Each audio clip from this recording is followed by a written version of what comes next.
Right, street talk then. I'll try and make this a bit of a short one because it is late. And don't know whether I've mentioned this yet on the podcast, but I am ill.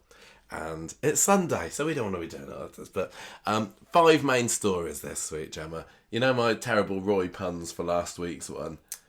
Although somebody did actually post on the Facebook group that they quite like the sound of prime suspect. I thought they said it was your worst one yet. No, Richard says it was my worst one yet, but then some people in the comments said that they liked prime suspect. This week he's on Roy Mand, which is probably just as bad.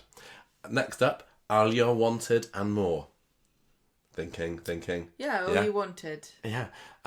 Leaving 11 is my Sean. It just kind of sounds similar, doesn't it? My next one is great. I've got 2 options for this one. Eliza going off to Germany, and they're both as good. Are you going to sing one? Yeah. Bye, bye, bye, Eliza. Yeah. Also, Eliza Didlittle. That's really like that. That's a little bit of a cool story, though. But it's true, isn't it? It's true. She didn't do much, and now she's gone. We also had a little bit more of the Leanne and The Institute story this week, so we will round up by chatting about that. But this week, everybody's talking about the Roy story. Coronation Street's talking about it. The papers are talking about it. The fans are talking about it. Not everyone's talking about it in a positive way. Not everyone's enjoying the story. There have been certainly bits this week, if you listen to the Street Talk shorts, I didn't enjoy about it. But, you know, it's still not as bad as some people are making out. And it probably was one of my highlights of the week still. So, Gemma, would you like to run down what happened to poor old Roy this week? On Monday, Dee Dee's with Roy. He's down. She's hoping to get him bailed. And he starts writing a letter. Nina gets a text from Dee Dee and tells Evelyn about it. And Bobby butts in. And he's like, oh, what's going on with Lauren? And they're like, no, we're not talking to you. And he gets in a strop and leaves. In the shop, Glenda can see that Carla's anxious about Roy. And she says, look, go along to the court to see... and support him, but Carla doesn't want to go because she doesn't want to see him being sad. So they walk to the beach. No, I think she doesn't want him to see her that she's really scared about it. I think very, very selfish, Carla. Right. Carla this week, down in my estimation. Sam is also very interested in what's going on with Roy all week, and he wants to go to the court, and Nick won't let him, but he will tell him if anything happens. So we get the court scenes. Nina and Carla are there. Bernie's like, Bernie, I don't know. Did she go to the thing? I can't remember. Roy's up next anyway, and they give this letter to everybody, and it's addressed to Nina and Freddie. And this is the part of the letter that we got given with the T-shirts. Yeah. Where it's basically saying... Inadvertently, we're reading a spoiler when we got that, didn't we? We got told an embargo and we kept it. Evelyn's concerned that this is like when he thought he was going to die. It feels very much like he's given up hope. And Roy's talking about how what her friendship means to them. And he's sorry to Evelyn. Evelyn goes, doesn't she? Yeah, I didn't really get that. During the court... Evelyn decides that I can't cope with this. Doesn't she say she needs to look after Freddie or something? Another point, Carla leaves as well. And so Nina's at some points the only person in the room. Was she? Because I think it was just filming problems. I don't know, but it just seemed very weird. It felt very peculiar. Acting, and this is probably going to get me haters for saying this, but everybody's acting really melodramatically in this, and it's kind of annoying me because you're all grown-ups and... This is really bad and sad and horrible, but you just got to deal with it, and nobody's dealing with it. But I guess that's the drama, isn't it? But do you know what I mean? Like, everyone's acting like really hysterically, and it's kind of annoying me. It's because they don't know, as we do, that probably everything's going to be okay. I guess that's in my the end. problem. I'm like, why are you good? Look, it's Roy. He's not going. Don't you remember all the other characters that have been wrongfully put on trial? Well, what has happened to this country? Where's our stiff upper lips? We're supposed to just get on with things, aren't we? Knuckle down. And deal with what's happening. Don't let other people know how sad and scared you are inside. Be strong for everybody else, but everyone's just melting and dying and being silly. You talked about the filming restrictions. It was because this was filmed out in Bolton, wasn't it? I didn't say restrictions, I said issues. Whatever, yeah. You know, but restrictions makes it sound like it's COVID again. Maureen Lipman is banned from Bolton. Yeah, what she do? Don't want to speculate. Yeah, so it's very nice when they go out to that big courtroom. So... The prosecutor, when the court case begins, is painting a pretty damning picture of Roy, including the fact he abducted Wayne, which we mentioned. Mentioned that on the podcast. You know, last we week. know what Still we're waiting talking for about. Wayne to make a triumphant return to the street. I don't think it's going to happen, although he probably should because he's a nice chap. Dee Dee, then she has to stand up, defend him, says he's vulnerable, he's innocent. I am getting also a bit fed up with them tiptoeing around what they exactly mean by the word vulnerable. Oh yeah, you were saying that when we were watching, weren't you? Just come out and say it. Well, what do they mean? What do they mean by vulnerable? Because I would be vulnerable. Anyone's vulnerable in a situation, but what specifically is it about Roy? I think Coronation Street is trying to have their cake and eat it with this, because David Nielsen has been interviewed and said that he plays Roy as though he is on the spectrum, that he's autistic, and he has challenges because of that, which is very understandable. But Coronation Street has never come out and said either way, because I think they're scared of incurring the wrath of people for depicting autism in a negative way, or perhaps not doing enough research on it to sort of portray it in exactly the correct way. And I think probably that's a good idea up until this point, because people misunderstand autism. The general public doesn't really get it. Even people who have it find, aren't really sure how much it impacts them. I think there's still lots of research being done, and we understand it better every day. And people are a lot more sympathetic now than they ever have been. Well, exactly. I think that if they were going to be introducing a character like Roy now, they would be saying, here's an autistic character. Look how inclusive we are. We've got an autistic character on the street. But you can't have characters in the show claiming he's vulnerable if that's the reason why he's vulnerable. I don't know whether it... I mean, I think they probably are. You said that it's probably his age as well. Yeah, he's quite old. But also, don't go murdering people then. He didn't do it. But you see what I mean, though? It just frustrates me because they're not specific, and it's also like, this is the same for everybody. You don't get special... Do you? I don't know. Do you get special treatment if you're older? I think everyone should be treated the same way. All equal under the eyes of the law. Well, aren't we? I don't know.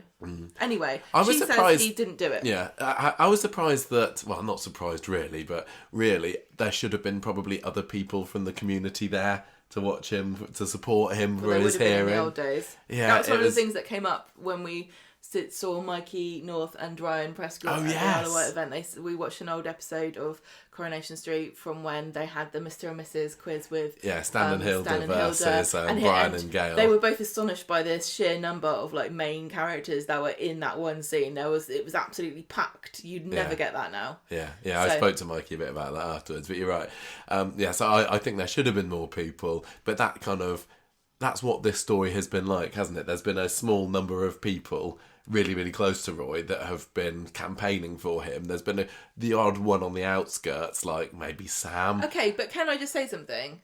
If somebody I was kind of acquainted to and had no real issue with went to court for murdering somebody, I'd be hesitant to give my absolute full and what's the word? Unrestrained support. What we need is another character like Norris or Blanche that would have just gone for a nose. That would have been they? Evelyn. Yeah, I suppose she was already. Side. Yeah, what did you think of Dee Dee and her wig? I think this is probably the first time that we'd seen her all courted up with her white wig on, wasn't it? Yeah, she looked great. Yeah. Right, so reminded me of when they put Imran in it once. He's been terrorised, and let's not compound this by sending Roy to prison without a trial. Bail is the only just decision, which I thought is interesting, but is this not what you can say about almost anybody who is being sent to prison on remand? Like, they didn't do it, why are you putting them in prison without a trial?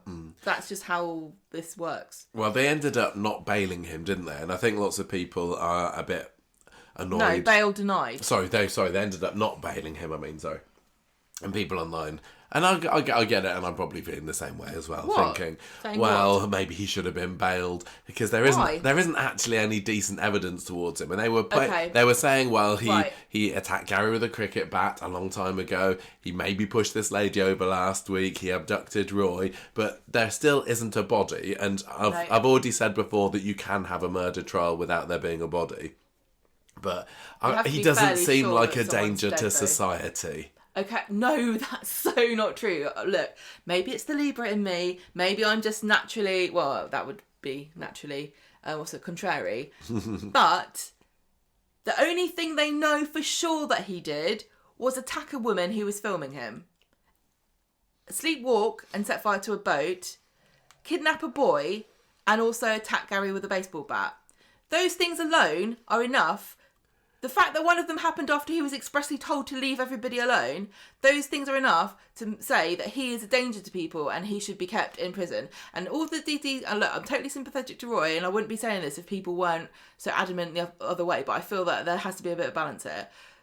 DD can say all she likes about protecting him, but he's being protected from people by being in prison.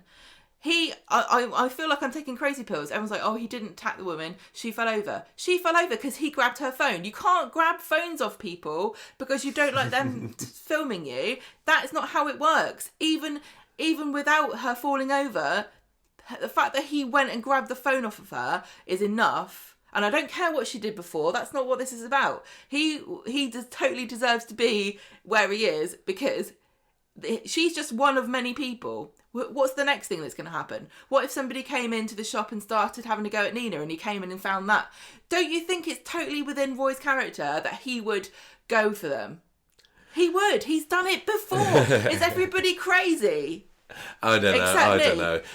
I mean, well, at the end of the day, for the drama, it made it more exciting to have him on remand. Everybody's just losing perspective on this. I know that it's annoying that there's so much, the evidence that actually anything's happened to Lauren is very, very weak. And I totally understand that. That's the weakest part of this story, but you have to let that bit go.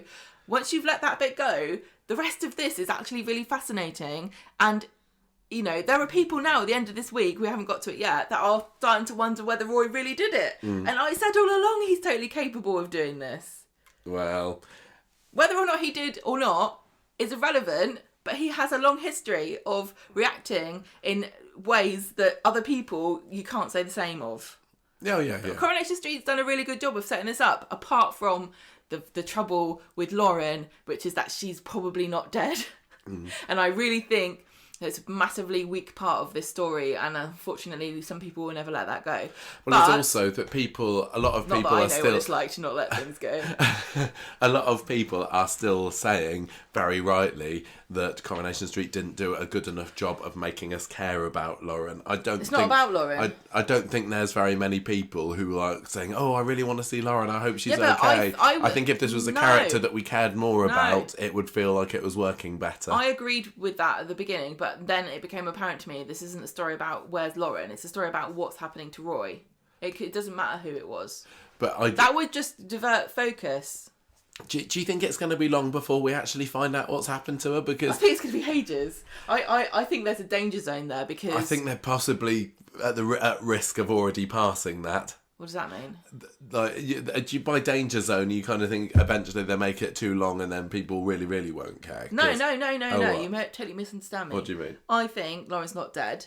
Therefore, Kate Fitton, who plays her, is going to return to the street to play Lauren again. Yeah. Therefore, there's a danger zone when she comes and turns back up that she's going to be at the studios and people are going to see her. Oh, I see. They need to really, really... They need to Andy Carver it, They did it with Andy Carver, but that was because a lot of it was on location. They were able to smuggle him into the studios under a duvet or something. They did. Yeah.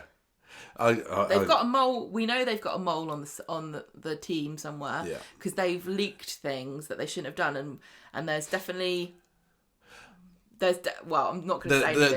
There are multiple moles. They've got to be on Coronation Street production. I'm just saying. If anyone, frustrating. We know that there's somebody that listens to this show as well and reports back about some stuff and puts it in the papers. But I'm just telling you, if you're the mole, there's some evidence about who you are. So just be careful. Get back in your hole. I think you should shut up. It makes me so mad.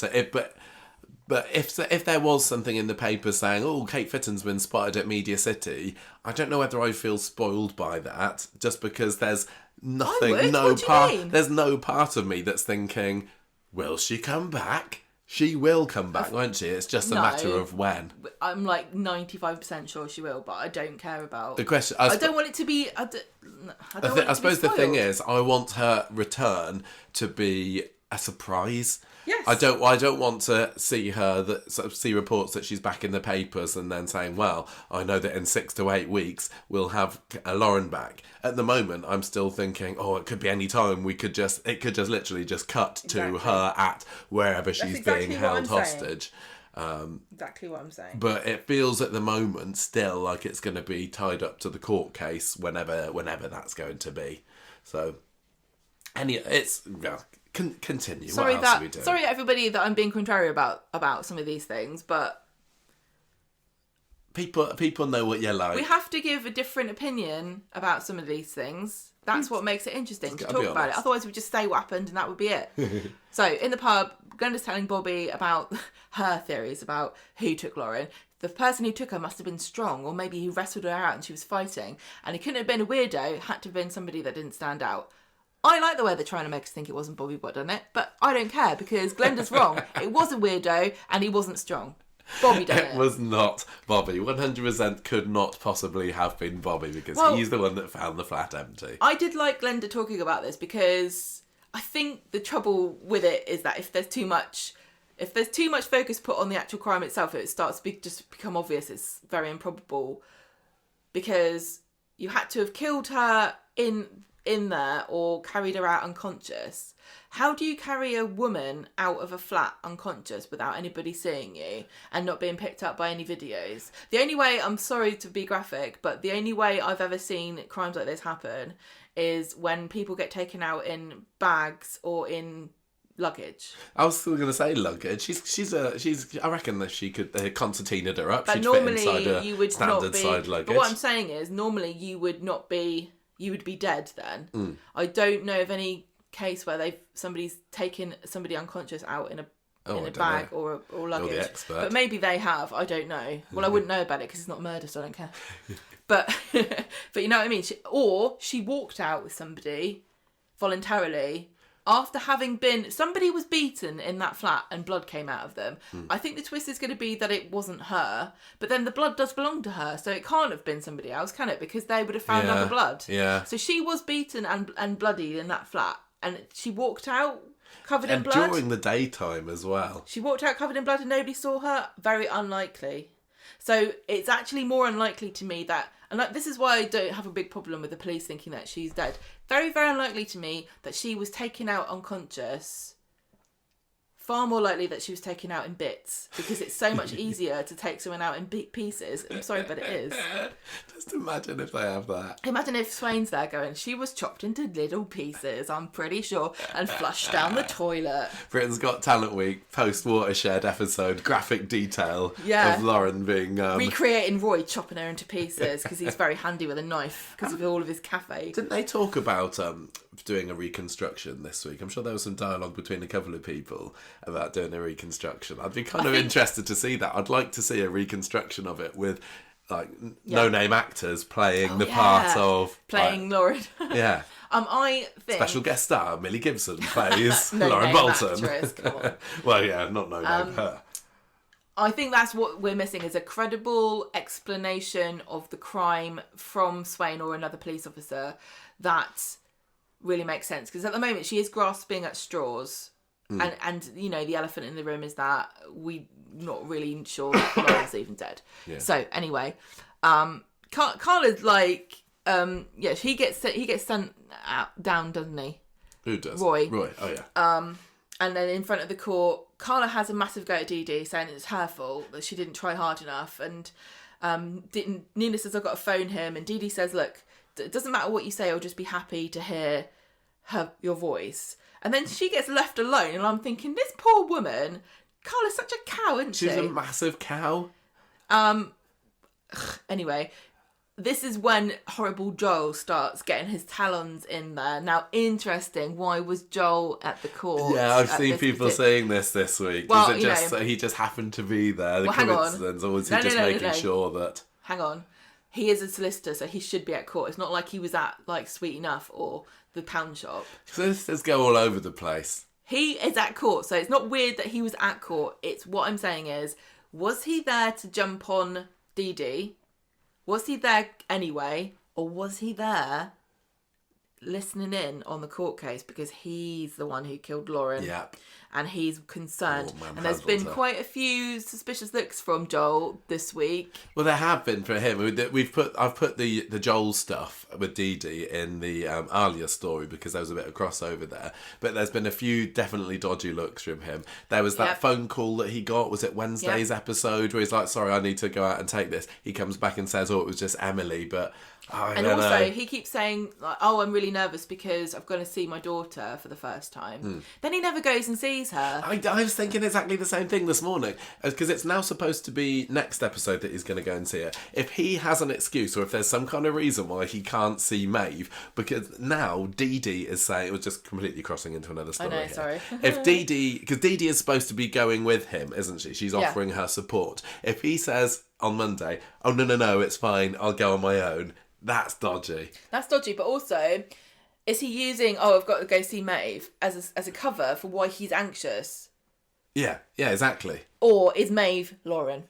Does Maeve actually exist? I can't remember what Emily said, but I don't know whether I trust Emily's word we don't either. even know if Emily's really his wife. We've said that before. There's so much dodgy about Joel. If Joel turns out to be just a normal guy, I'm going to be furious.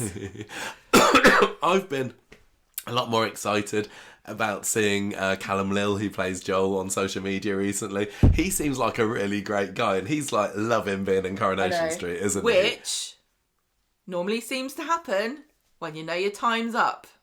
Well, it does in some cases, you start to think, sure. This is really... Oh, I'm going to miss this so much. I better take advantage of all the opportunities I have before I leave. Is that why he's in so many social media posts? Well, there were two really, really good ones this week. So there was a day in the life of Callum Lill, which showed him getting to work. Oh, yeah, I like those. Going off to Bolton to do the town hall stuff, getting his costume on. And it was a good, minute, 2 minutes long. Absolutely loved that. I would love them to do more of it. I don't think I'd ever get tired of seeing a day in the life of a certain actor. You could do one actor a week and you wouldn't run out for like 2 years, the size of that and you cast. Wouldn't stop us from being interested. They must be fairly easy to do because it's just remembering to film every now and then. Anyway. But I love that. And then there was another great post where they were wearing the Roy Cropper's Innocent t-shirt, pretending to pull it off, throw it at someone else, and then it would magically appear on them. Yeah. And he was in that one as well.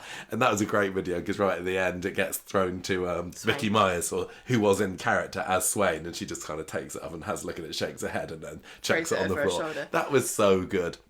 Whoever's doing, I don't know what they're doing differently at ITV, Corrie, for their marketing at the moment, but I'm loving it.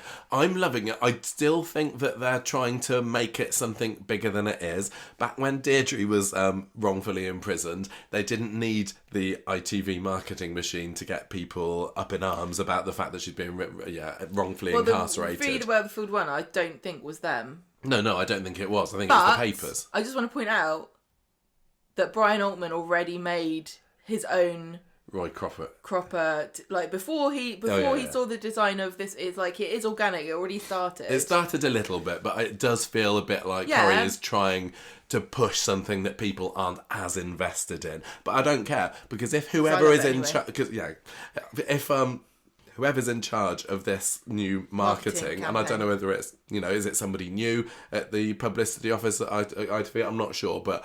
Do more of this. Are they pushing it was the thing like giving them more money? Yeah, it was like the was it a Valentine's Day? They were giving sweets. giving sweets around to people. I love that stuff. And yeah, these two that they had this week particularly tickled me. Right. So I've completely lost where we are now. Roy's really not coping well with being in prison. He doesn't want his phone call. He doesn't want dinner. Back at the street, Bernie tells Carla and Nina to come to the pub. Let's not sit around here, which turns out to be a massive mistake. So they go, and Carla takes a swipe at Joel and Dee Dee, and he says, she's saying Dee Dee's like she don't care. That's why she's in there drinking. Not being able to put two and two together that she's in there drinking as well. And so Joel defends Dee Dee and says she was doing her best.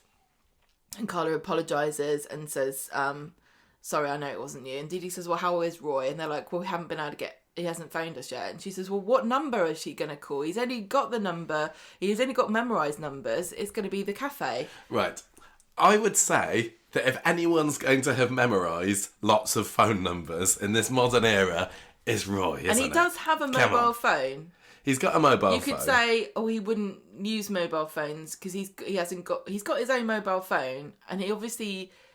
I think that they said something about the approved numbers list hasn't been approved or whatever. That's yet. right. So he had to phone. Access. He can have access to whoever he wants, but he's only at the moment he can only phone who he remembers. But like I said, I think that if anyone's going to remember everybody's phone number, it's old memory man Roy Cropper. Well, then the whole thing collapses, isn't it? But so he goes and phones a cafe, doesn't it? It's a bit like you phone the friend on Who Wants to Be a Millionaire. If you're not in, Chris Tarrant's like, sorry. You've lost the lifeline. Yeah.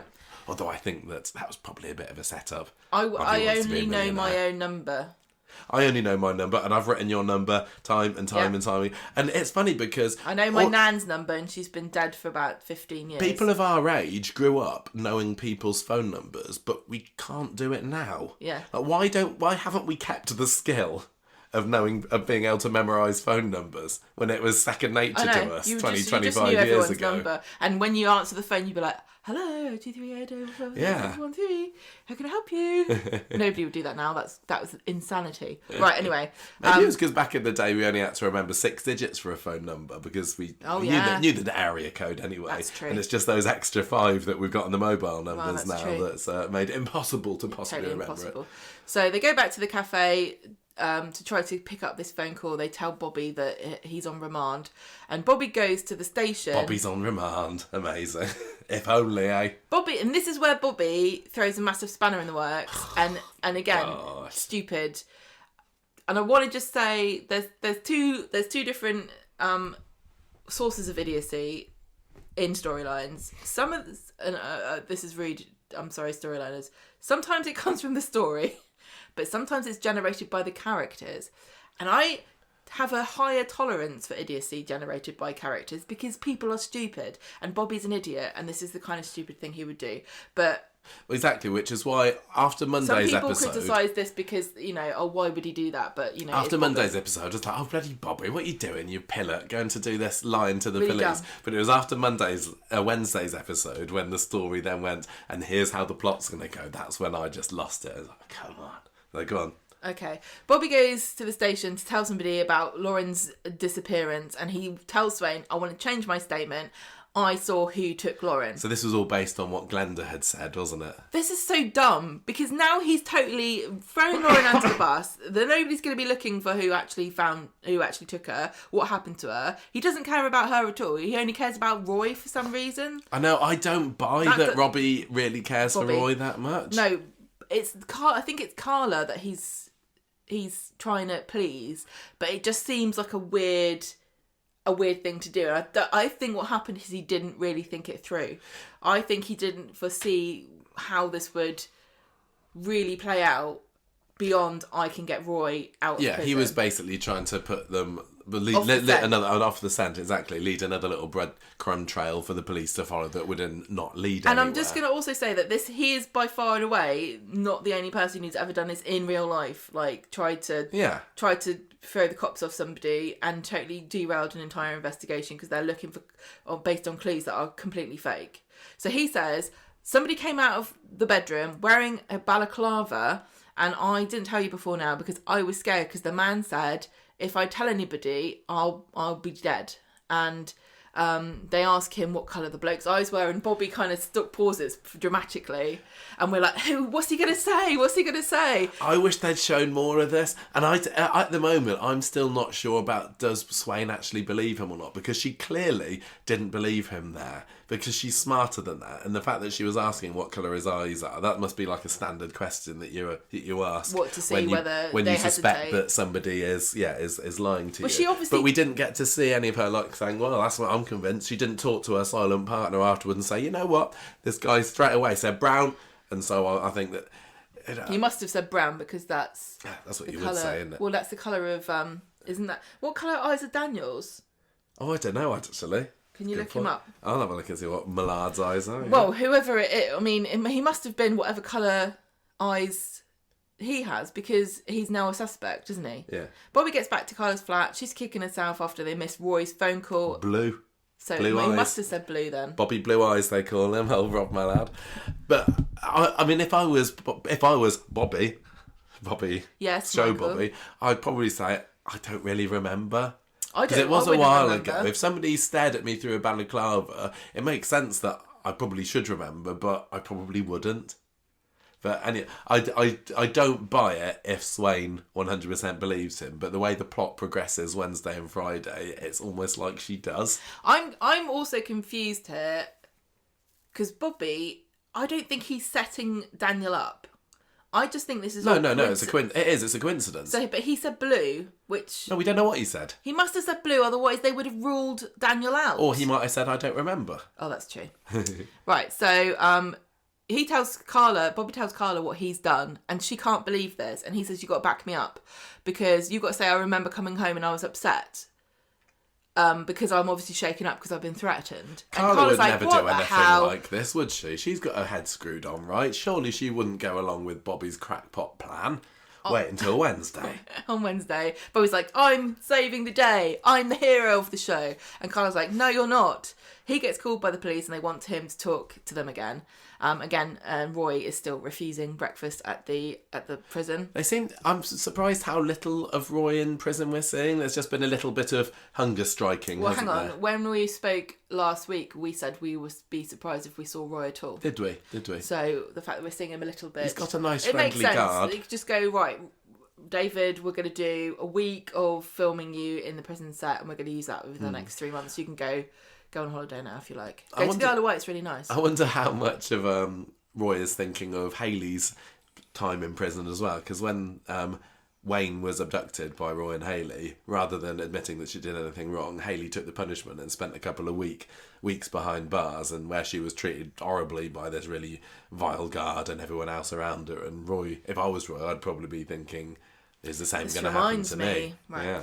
So Bobby's sticking to his paper-thin story, and Swain's asking why Carla didn't tell him to report what he'd seen. And he says, "I don't really remember." And she says, "Look, you know that line to the police, custodial sentence, you could be banged up." Don't tease us with this, Coronation Street. Come on. Carla finds out that Bobby's given Swain a very vague, made-up description, and now he's sent police down this dead-end alley. And Bobby tells everybody later, apart from Carla, but he makes out to them that this really did happen. Yeah, Carla is the only one who knows that Bobby's lying about this fur-lined jacket man. So, Cassie hears this, and then she has a brainwave, and this also, like... This was the tipping point for me, where I was like, what the hell are they doing? No, this makes sense. Like, I'm so sorry, again, to be horrible, but Cassie, like, this is like a total stoner thing to think. Like, I know she's not druggy anymore, but she's like, I know, yes, I'm going to insert myself into this story. I remember there being a coat that exactly fits that description. Like, seriously, you're baked. She just so happens to remember. With the coat, man. It matches exactly the same a few days after Lauren disappeared. Can you imagine the stupidity of this criminal who's managed to get away with taking a body out, disposing of it? Nobody's found the body, but he's so stupid that he goes back to the area where he was kidnapping a woman to turn his coat into the local charity shop. Utterly ridiculous. Why doesn't he take it somewhere else or throw it in a bin or stick it in a canal? I talk about not enjoying it when Corrie uses coincidences to progress the plot, but that's usually limited to somebody walks past and overhears somebody talking about plausible. Something. This is not at all plausible. This is plausible because he said, listen, and Daniel says the same thing, and they're all right. You could throw a stone in Manchester city centre and hit 100 men wearing exactly the same outfit. I just think it is far, far, far too convenient. It isn't. That the person who was the only other suspect in this case just so happened to have a fur-lined leather jacket, and he just so happened... leather. or whatever it was, just so happened to have put it into the shop. No. Sorry, it was No. completely jumping the shark. Utter Bobby nonsense. gave the most generic description of like the average man, and then an average man came and put his average coat. No, I'm not going to accept. In no way will I accept that this is anything other than completely contrived tosh. I don't care. I love it. It's utterly pathetic. And sorry, I thought this was. I could go with Bobby being a bit of an idiot and saying, "Oh yeah, I'm going to lie to the police to try and get Roy off." But if they seriously expect us to believe in the coincidence that he's actually, unbeknownst to him, describing a real jacket that just so happens to belong to the other suspect, no, what a load of rubbish. Stranger things have happened in real life. I'm just going to keep repeating that because I want everyone to know that it could actually happen. And I did call this Bobbins when we did our thingy, but on reflection, I don't care. Oh, no. Because again, I'm being contrary and I'm going to disagree with you. Don't. So Evelyn and Cassie come back from the charity shop. The jacket's gone, but it did come in at the same time as a kid's jumper with a name in it. They've told the police who that was. It was Bertie. Bertie's name. Honestly. So Swain and her silent partner come and take Daniel down to the station, and he's having the evidence read out to him, and he's like, "Yeah, I did give that evidence." Have we ever seen Daniel wearing this jacket? If somebody would like to send me a picture of Daniel wearing this jacket, then maybe I'll say, okay, maybe. Michael, he wears it 4 days a week. Tuesday, Thursday, Saturday, Sunday. He's like, "Yeah, I did put that jacket in." It doesn't sound like the sort of thing he would wear, but maybe I'm wrong. Right. I didn't kill Lauren. And Swain says, right, tell me more about these tutoring sessions. How long did they last? How much was the exam fee? And why did you do it at the colours of your own heart? And Daniel's trying to defend himself, like, why would I have taken this coat to the charity shop if I'd murdered somebody in it? Loads of people have got the exact same thing. Then he says, why wouldn't I have burned it or thrown it in the canal? He said you're going to go and arrest Liam Gallagher. That was a good line. And then Swain says, right, okay, well, let's talk about your relationship with Summer and Bethany. You seem to have a what's the word? A penchant for the young blonde girls. And also, you've shown violent tendencies before. You've pushed Max down the stairs. And he's like, which time was that? Also, your own dad. Yeah, that didn't get mentioned, did it? No. Nina goes to the prison to see Roy, but he doesn't come out to see her. And she's worried because he's obviously very sad. Daniel goes to the pub with Nina and Carla. Well, he's in the pub at the same time as Nina and Carla and Ken. And they think this sounds ridiculous, but he's starting to get really worried about it. And back at the flat, Carla tells Bobby that Swain's called and now she wants to talk to her. And she's like, Bobby, you've got to tell the truth. And he's like, oh my God. So Nina sees Carla and Bobby in the street and tells them about the fact that Roy doesn't want to see her. And then Swain turns up to ask Carla. And obviously Carla is so shaken up by the fact that Roy is not eating. It's like a cat who's been done. So she's like, to save Roy, I'm going to have to back Bobby up here. It's what a load of tosh. So Carla, what I could see Bobby doing it through some misguided sense that maybe this is the right thing, but Carla's got a good head on her shoulders. No, I have the opposite opinion of this. I think Bobby's the least likely to have done this because he's the only one who suspected Roy and he's the only one that cared about Lauren. Why would Carla care more about Lauren than Roy? Why would she care more about an investigation to a murder to a girl that you've said to me today nobody cares about, not even us? If Carla would know that if she gets found out backing up this lie to the police, she's going to get in an awful lot of trouble. If it turns out that the person who took Lauren was actually a woman wearing, two women in a trench coat, then she's in a bit of trouble there. I tell you what, I hope that Daisy or Jenny find Carla out about this, because old holier than thou Carla Barlow just a couple of weeks ago saying, oh, you stole my money to the pub, how dare you, wow, now the pub belongs to me. I think, and I actually wouldn't be surprised if this is how they get out of it. They just have some kind of strange stalemate where they raise the stakes so high and then basically one of them has got something over the other and vice versa. So yeah, I think if Daisy or Jenny find out that Carla's been lying, they'll say, you're going to leave the pub alone now, love. And Carla will say, oh yeah, okay then. And then it's all going to be, even Stevens at the end. But just to say, as far as I understand it from the show, all Carla had to do was say, yeah, Bobby came home a bit jangled. She's not said anything like, Bobby told me this and Bobby told me that. All Bobby asked her to do was say, back me up and say, I looked worried when I came home that day. Wednesday was when you put the poll on Twitter, wasn't it? Saying, would you like to see Bobby? Because he says something like, do you want to see me banged up for a... What did he say? Banged up for perverting the course of justice. Something like that. And then you put a poll out saying, who'd like to see Bobby banged up for perverting the course of justice? Yeah! It started off like really high, but it leveled down to like 80%. Only 80% would like to see Bobby banged up in jail. Well, that wouldn't be enough for a jury, would it? No. Right, on Friday, Daniel and Bethany are starting the day moaning about, how terrible everything is. And Daniel suspects that Max is the one who made the statement about him. And so they go for a walk to clear their heads, but they bump into Max. And Daniel has a go at him. Max says, it wasn't me, but he's quite happy to hear about how terrible a time Daniel's having. In the cafe, Nina tells Dee Dee and Michael that Roy seems to have given up. And Dee Dee says, look, we're doing all we can. The wheels of justice will get there in the end. And Bobby's made a statement about it. And Max comes in and hears this, rushes off to the factory to confront Bobby to ask him how come he's the first time he's ever heard of this. Do you think it was Daniel? And Bobby says, no, I don't think it was Daniel. And Max says, well, that's weird because Daniel's just been taken in for questioning. And Bobby and Carla go, ooh, oops, oh dear. Bethany goes and finds Daniel to tell him about Bobby going to the police. And Max is now posted on Platchat about it. And Daniel feels guilty and he has to apologise to Max himself. He says he's going to have to, I don't think we actually see it. Then the subject of Lauren comes up and the fact that there was also articles going around about the fact that she was a lady of the night and conducted her business in her flat.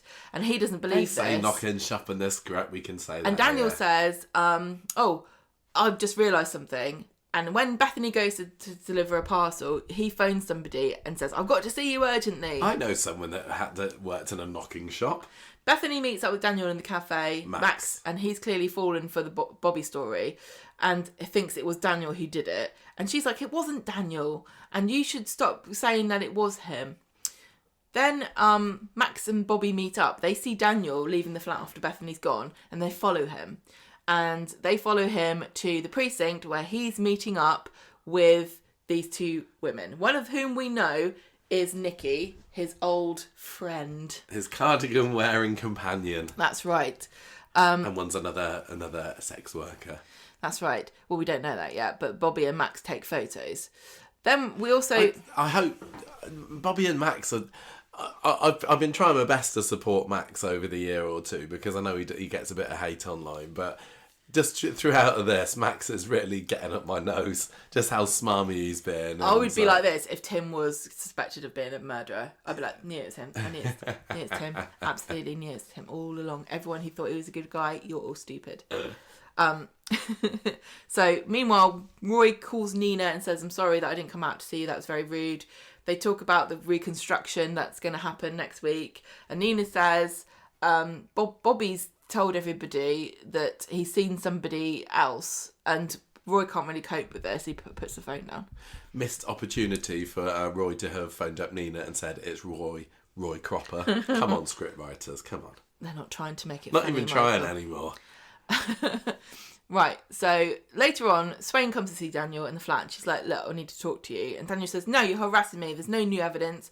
You can't take me in. What do you want to talk to me about? And then she's like, she was trying to do him with solid here because she's like, I'm not going to ask you in front of Bethany. But he's like, no, tell me what it is. And she says, you were seen with 2 known sex workers earlier, which I think is a bit rude to Nikki because I thought she said she's moved on now and she's a liaison or some sort of support worker. Swain said 2 people who have in the past been known to be sex workers at least. The thing Once is, a sex worker, always a sex worker. I know this is why it's kind of frustrating to me because, like, from the definition of sex worker, like, Ryan's a sex worker. You know what I mean? Like, it doesn't really follow. Like, you have to be, I think, when you're talking about murders and stuff, can we not be more specific? Because a sex worker could be somebody who just showed their baps off on Twitter.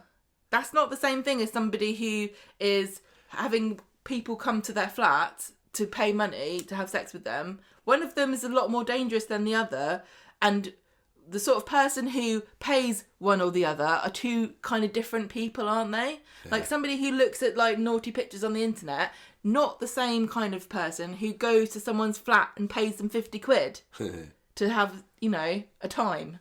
Do you see what I'm saying? Yeah. I just find it very, very confusing. But we've spoken about it before. I don't want to have any comments about it, thanks. Back at the flat later, we've got Bobby who's saying that he's starting to suspect it might have actually been Daniel, even though he knows he made it up. I know. I was really, really convincing when I made up that line. I'm starting to believe it myself. Is it him that says, or is it Daniel? They both, by the end of the episode, Daniel's starting to suspect Roy, isn't he? And now Bobby's starting to suspect Daniel. Well, no, because Daniel says, I know it wasn't me. Yeah, Daniel at the end says, oh, well, Swain clearly thinks it's one of two people. Well, and I know it wasn't me, yeah. Carla's mad here because she's now realising that she's made a huge mistake and she's turned the eye of Swain onto somebody else that she doesn't want her to suspect, and that's Daniel, because they do have a history. They are kind of...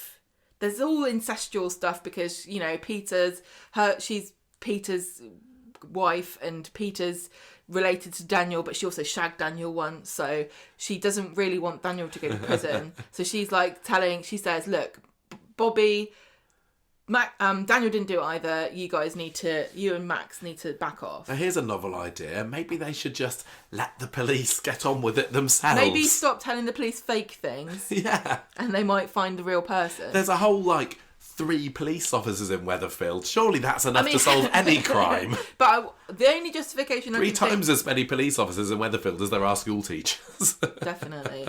There is only one justification that you can really give here, and that is that at least what Bobby said initially made them investigate an alternative to Roy Cropper.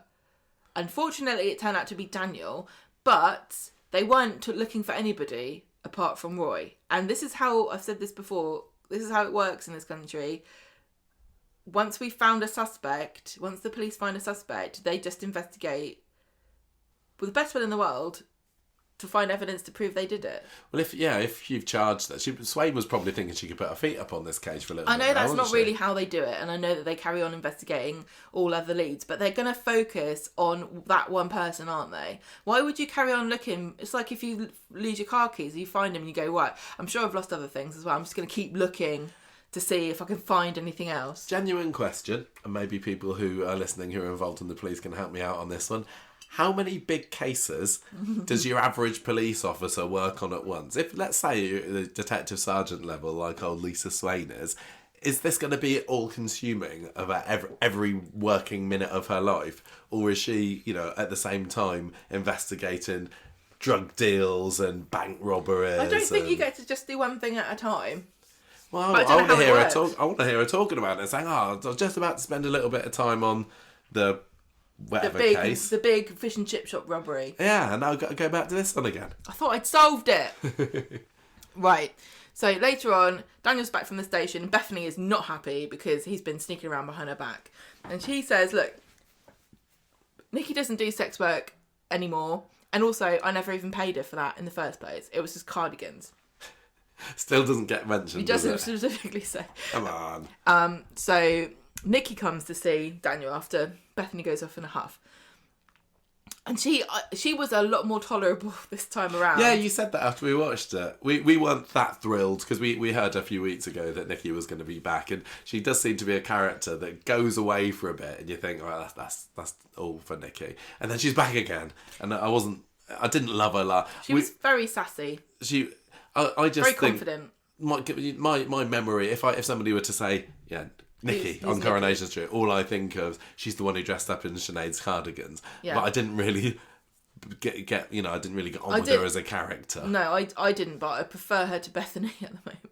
Yeah, but she was absolutely fine this week. She comes in and she's talking to him and says, I tried to find out, I couldn't find out anything about Lauren, but I'll let you know.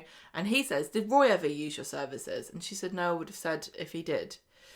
Bethany comes in, sees them together, and Nikki's like, look, there's nothing going on, you don't need to worry about me, and goes.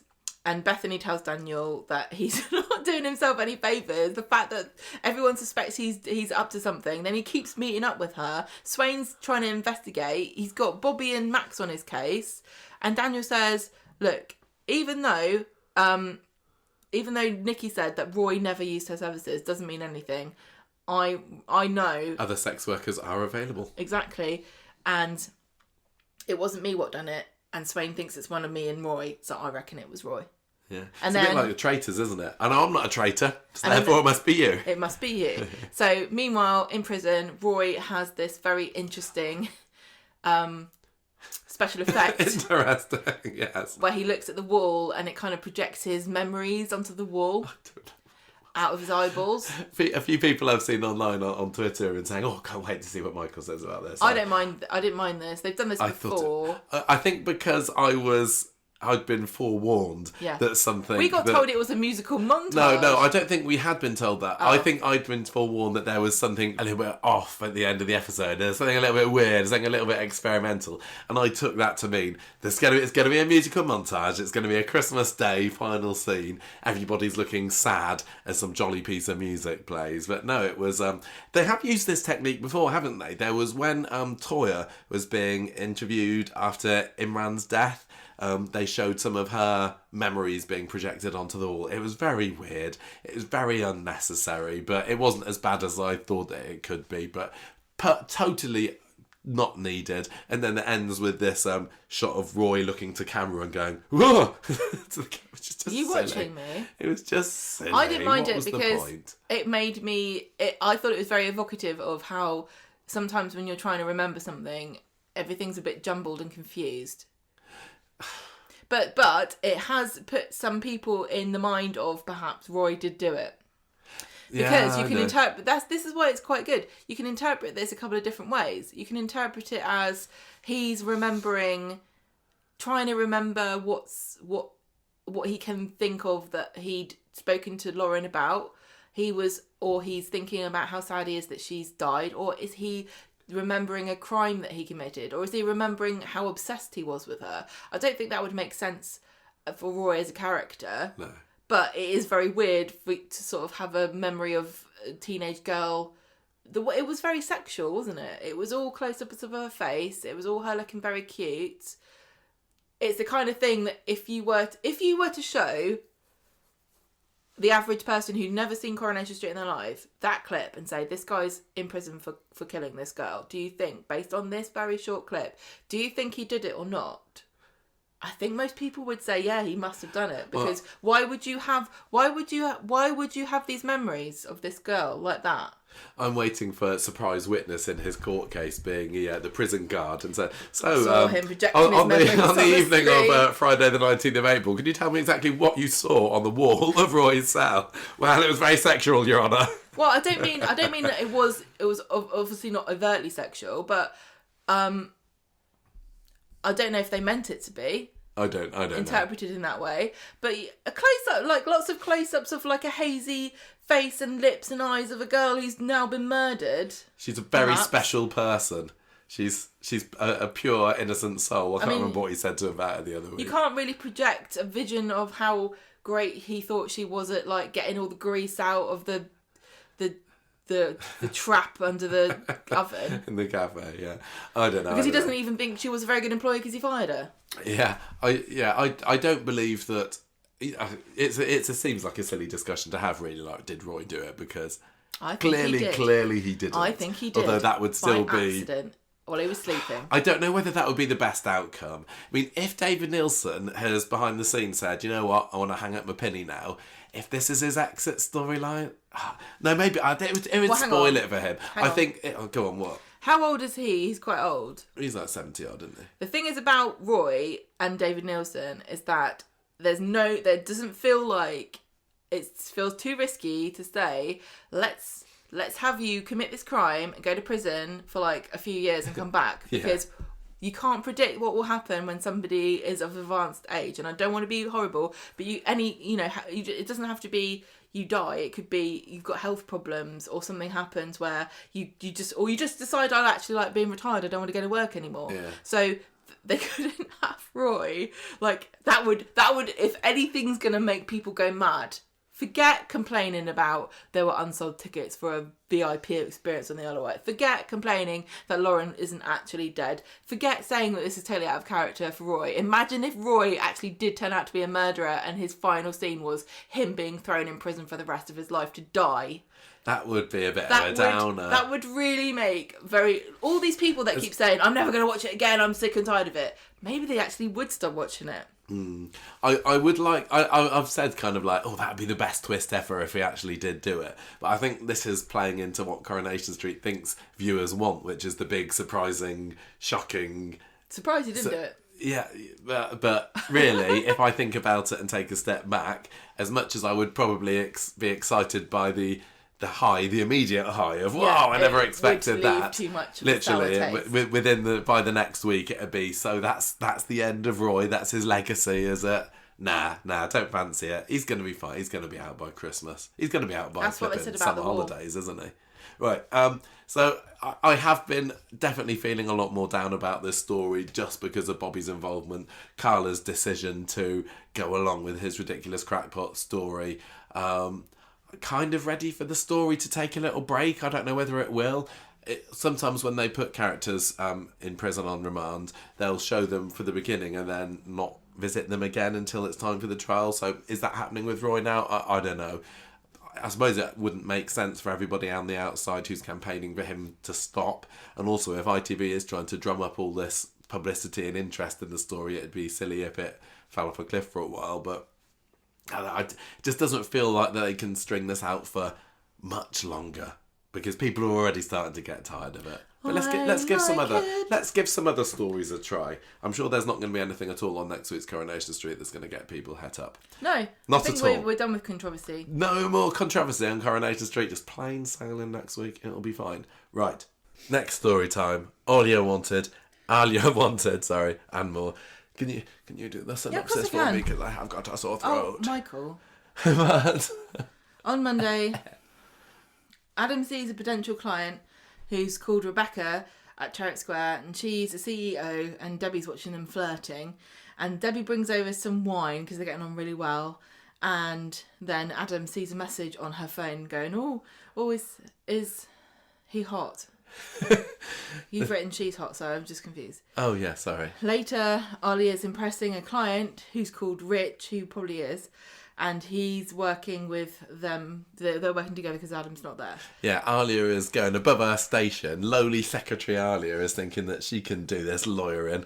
Like that. It's easy, isn't it? She's actually she's being competent, and then Adam comes back with this drunk woman, and they're snogging, and they go upstairs and interrupt Alya actually doing proper business. I mean, how dare Alya think that she can actually do work in that office? I know. That is the designated shagging office. Yeah.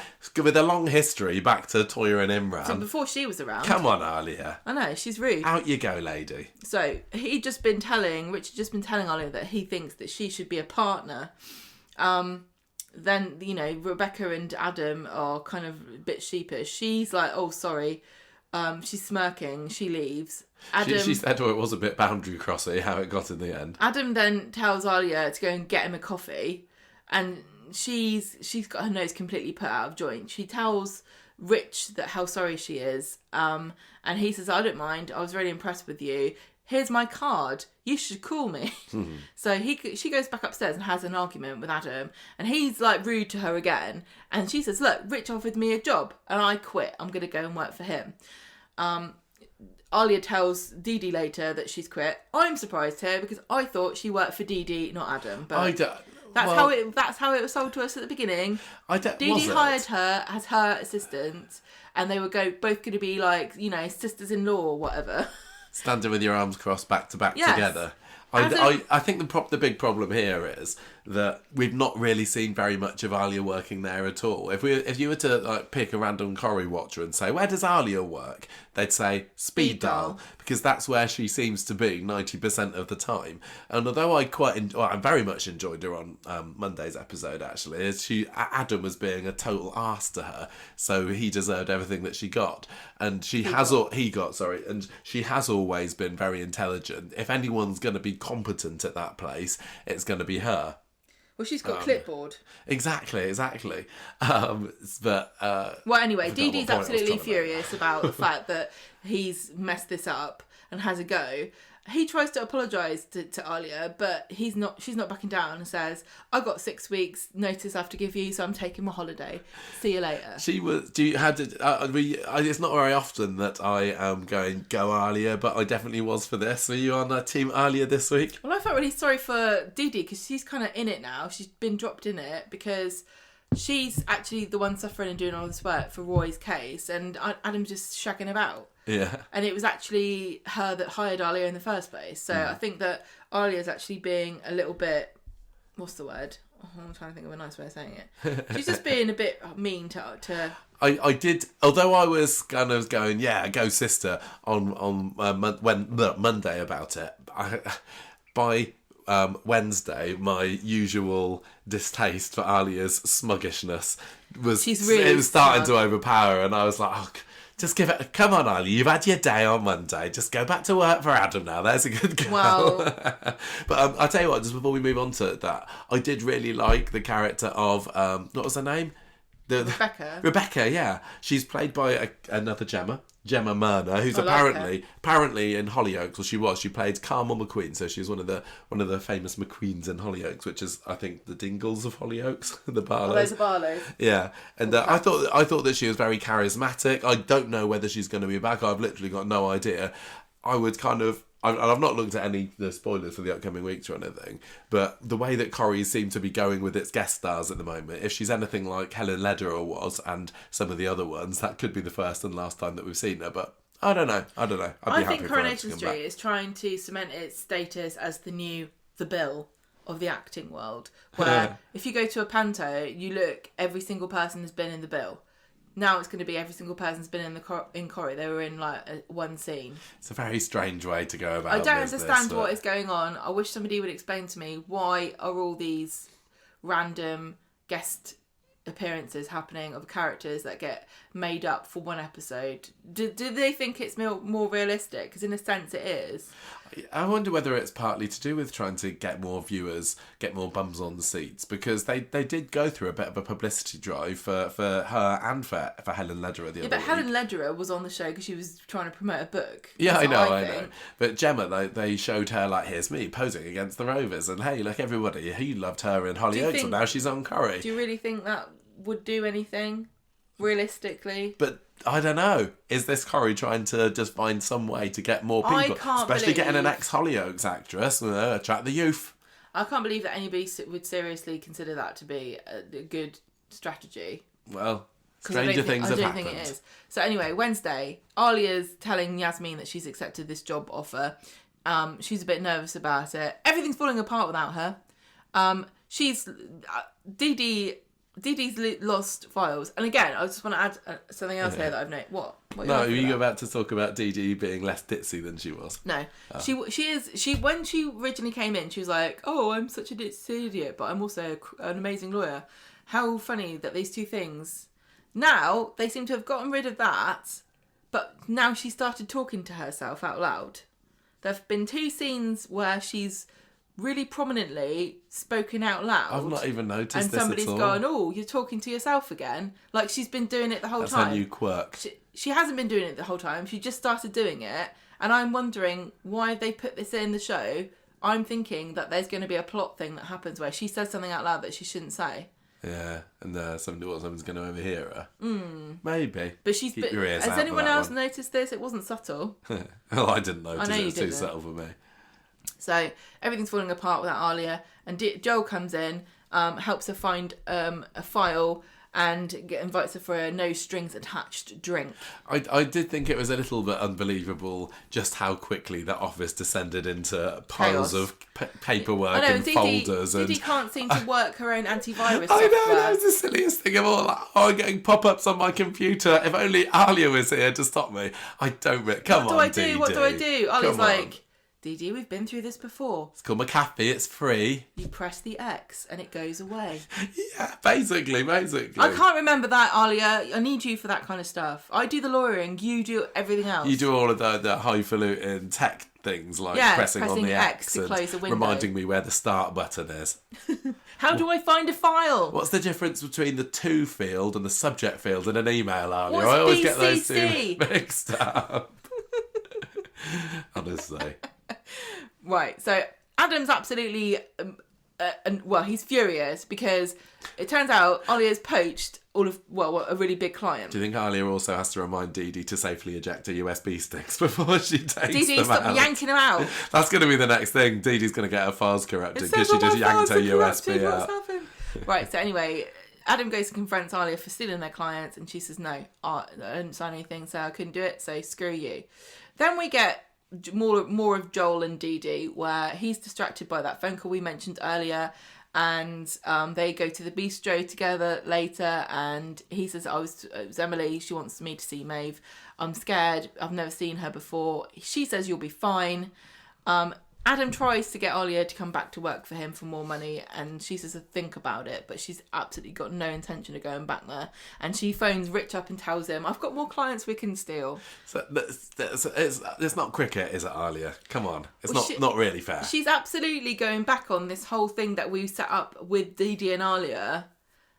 I know they want to make drama, and this is a story that they can do, but really, to be true to the character in the situation, Alia should have said to Adam, I don't work for you. I was never hired to be your dog's buddy. I don't make your coffee and I don't do anything on your cases. I work for Didi. She's my boss, not you. And then we should have seen Adam dissolve into absolute chaos while Alia just smugly ignored him. But I don't know what they're... And made Didi some coffee. And made Didi coffee instead. I vaguely remember what you're talking about, but it wouldn't surprise me if there's been the odd line chucked into dialogue at some point in the last 2 years to say, oh no, she works with them both now. But now she's actively undermining Didi's ability to make her own money by taking clients away from the company. Yeah, I mean, I get how Adam riled her up. Why would Alia do that? That's really horrible. Anyway, Friday, Didi and Michael, we get more of scenes with them, and Joel, he does not like Joel, and he's not happy about them getting back together, even though she kind of tries to tell him, don't worry, it's fine, we're not getting back together again. We've had the usual soap cooling off period. Actually, we're probably fine. We also get lots of scenes of Didi getting phone calls, putting the phone down, reading things, looking sad, and it's what Joel comes in, doesn't she? Well, she's like, leave me alone, and he also, she's like, oh, I can't work my computer, if only I was here. And he's like, let me look at what's going on. And while he's looking at the computer, he sees all these emails, and this is when it comes out. Didi says all these phone calls and emails have been death threats and harassing phone calls because she's Roy's lawyer, solicitor, and they can't get to him, so they're taking it all out on her. And Joel says, you need to do something about this, you've got to go to the police. So they go to the station, and Didi's like, oh no, you were supposed to go see Maeve. And he's like, don't worry, I'll see her tomorrow. Isn't Emily a nice and understanding wife? Yeah. Ex-wife. If you had arranged for somebody to see their daughter for the first time in her entire life, and he blew you off because he was with his ex-girlfriend because she's getting harassed on the phone, would you be as understanding? Because I certainly don't think I would be. No, and because it's not about you; it's about the daughter. I don't buy that Didi would have forgotten that this was happening either, because she's been talking about this with him for days. This reminded me exactly of the same plot that happened where Roy was supposed to go to the police station and he got distracted by some other drama that somebody else involved him in. Do you remember that? Vaguely. I can't remember who it was, but No. like, oh no, Roy, we forgot you've got. Oh, he got stuck in the cafe, didn't he? Oh, It's happened again. It's like, it's the same story again. Which is why it is possible that he's not actually got any meeting with Maeve at all. And maybe Maeve doesn't exist. I'll see you tomorrow. Let's go for a drink. Michael sees Alia later and tells him, Adam told me that you're going back to work for him. And she says, I bloody am not. And he said, and he happens to be walking past. Did you mind this coincidence? Adam's walking past, right as they're talking about him, and she says, "Oh, Adam, come over here." And Michael's like, "Oh my God, this is so embarrassing." And he keeps trying to leave, and she's like, No. Listen, Adam, Michael told me that you said that I'm coming and crawling back to you, and I want you to know that you can take your job and stick it. And he says, "Oh yeah, whatever, you'll be back." So that was a bit awkward for Michael. Yeah. And we also get a little cameo from Abby in that scene, who, yet again, not being used for anything worthwhile. She's doing her VAT. She's reminding them that she's also a mum. 2 years ago since she popped out Alfie on the roadside. Well, it wasn't the hospital, but... just occurred to me that maybe some people who are listening don't know what VAT is. It's value-added tax. It's like 20% added to certain goods and services in this country. Like, you know, if you buy baby clothes, no VAT. You buy yourself a bra, VAT. You buy yourself a tampon, VAT. You buy yourself a carrot, no VAT. All things that are probably on the shopping list for Webster's Auto Centre. Abby, come on, when they're going to give her a storyline, honestly. So this is when Joel's saying, I'll come with you to see Maeve when you go. She's lucky to have you as a dad. Abby, isn't it great to be a parent? And she's like, yeah, you should probably not be such a deadbeat dad. So this is obviously setting up Sarah Khan's maternity leave, isn't it? So she's going to be hopping off to London or wherever it is that this other company. I didn't find it that engaging a story. How did you find Alia's antics this week? Like I said, a bit brain wracking. Like, why, huh? Just because of the I technicalities of who works for who. Dee. I thought you were Dee Dee's... Anyway, I've already said it. I completely get why she was annoyed at Adam, because he was being even more... dick. Even more of a git than usual, yeah. But Anyway, yeah. It was all about Roy, really, this week, wasn't it? Well, All the other stories. stories. There's stuff about, about the impact of it on Dee Dee and this Maeve thing, which is very... I find it really weird, because I was never under the impression that Joel had never seen Maeve before in his life. I couldn't before remember. He said this. I was shocked because he bought her that bracelet. Yeah. And she was pregnant. Apparently. His wife Emily was pregnant when he broke up with her and started cheating, right? Yeah. But she's very reasonable and turned up to tell Dee Dee, "Oh, take him back, he's a really nice guy." What about a really nice guy means you say you can't see your daughter after she's been born? Yeah, very good point. If she's so reasonable that she's like, "Oh yeah, he did cheat on me and that's unacceptable, but maybe you've got lower standards, Dee Dee. You should go out with him instead." Like, why would you hate him so much that you don't want to be married to him anymore, but be so forgiving that you want him to date other people, but still not let him see his own child? Yeah. The way Emily presented to me when she was in the show makes me think that she would have been the sort of person who would have said, "I hate you, I don't want to go back. I don't want to get back with you, but it's really important for Maeve that she has a relationship with her dad." I find this whole thing very weird, and I hope that there's... Is it a bit suspicious? I hope that there's actually something behind this. Otherwise, it's just bad. I wasn't Bad into variety. the whole death threats against Dee Dee angle.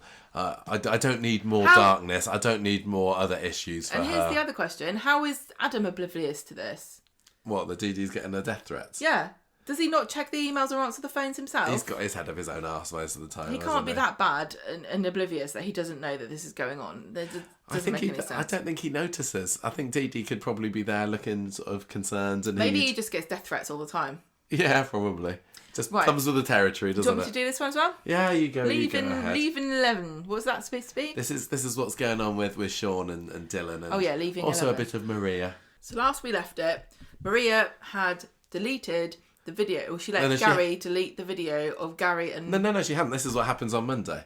The last thing that we were left it with yeah, was that's that we found that Gary was a bit shocked because he discovered that Maria still had the footage of him and Sarah. Sarah in the came on to cloud. him because she was sad because Damon has got married in Australia. Yeah. Tell you what, Gary should have enlisted Alia to help him out with this problem because she's a tech genius. Yeah. She'd have been able to figure it out. Yes, you're right. Kieran Griffiths has got married in Australia this week. That's why he's not in Congratulations. On Monday, Gary nearly catches Maria looking through her cloud storage, but he drops the phone as she Well, he doesn't. She No, doesn't. that's not right as well. Sorry. My notes are completely wrong here. Gary's having a look on Maria's phone, isn't he, at the beginning of the week? And Maria nearly catches him looking through it. Sorry, Right. I'm not really We setting did have Gemma to up with stop my it notes so that here. we I'm just could completely work out. incompetent in my note taking. It's okay. I haven't taken any notes in years. So let you're me the do all best the at work. doing notes. Yeah, I am technically. Yeah. So she's like, I'm going to go and talk to Toya today. And Leanne comes in and says, I'm going to the shop. And Maria says, Gary will go with you. When they go outside, Sarah sees Gary and says, sorry about the way I came on to you. And he says, look, it turns out that Maria actually filmed us, but I'm going to delete it. And she hasn't seen it yet. Then he gets a valuer to check the factory out because he still wants to sell it so he can raise money so that Maria can pretend to be a teacher. I like how he said, "Oh, make sure you check the roof," because he Yeah, knows that's that roof has been a bit of a problem in the past. Thanks to And no Sarah thanks to him. sees him and says, "Oh, did you sort the phone out and footage?" And he says, "Don't worry, I will sort it out." Maria catches Sarah in the pub and she says, "Sorry, I was spying on you. I was only looking at because of Liam." And Sarah says, "No, I understand." And Gary comes in and joins them and she says, "I'm doing my best not to keep checking up on him." When she goes to the loo, Gary grabs the phone and deletes the footage. Hooray. When they get back to the flat, Maria says, "Oh, delete the footage now." And Gary's like, "Oh my God, let me do that for you." And she's like, "Oh, okay, yeah." And lets him do it. So as far as we're aware now, that's kind of all tied up neatly, isn't it? Was really Is he in the weird. clear there? It It's feels obviously- like it was almost too easy. So obviously something going to happen with that, but I don't know what yet. So I'm kind of excited to find out. It depends whether he's done it right. Like, Yeah. maybe he's Just put moved it it into the recently deleted folder and she's going to go, you know what? I'm going to go and have a look I at this. will look at that. Yeah, because if it's a good job, because if he'd deleted it and not said anything to her, then she could have very easily gone and looked and found that it was Exactly. not there. So he's quite lucky that she asked him to do it. It was, I don't know, yeah, a little bit too convenient, but it can't be the end of it. There's got to be more to it than that. Yeah. But the story goes on I hiatus don't know. after that. Yeah, because on Wednesday, I thought this was great too. I didn't kick them out, but then I thought when Dylan did the right thing, that she would forgive them and let them live with Nope. her still. And she's like, "No, you still have to leave." He still had a zombie knife. Yeah. Kirk's been an idiot. Oh, Kirk line this week. I used to think that moving house meant that you packed up your house and you put it somewhere else. God, Bennett, you How may have the recently- brains of a snail, but seriously. Kirk, just don't ever write any dialogue that's for him what's- again, writers. It's not worth it. It won't. Well, that's what a snail would think. Because a snail constantly moves their house. Well, exactly. That's what I'm saying. Okay. It's not funny. He's just not funny in the slightest. Right, Maria lets Liam and Dylan hang out. Mary tells Eileen about the new flat, and she's like, "Oh God, it's a dump." And Eileen doesn't feel guilty enough to let them stay, but she does feel guilty enough to get them some furniture. Oh yeah, they go to the antique place, don't they, and get them a bureau or a dresser or something, wasn't it? I'm sorry, but if you live in a micro apartment, a tiny little flat, you don't have room for a bureau. I don't have room for a bureau. Who has room for a bureau? We could have a bureau if you wanted a bureau. Yeah, but I have to get rid of Just something don't else. need a bureau. I don't know what Bureau. they expect to be doing on a bureau, because I don't think either of them are particularly... You're supposed to write correspondence with a quill pen, aren't you? That's it. I can imagine Sean sitting there with a big peacock quill pen Yeah, and me too. doing it, writing in his letters to Heat magazine on it. Spotted in Manchester. So they've moved into into flat 12 in the precinct.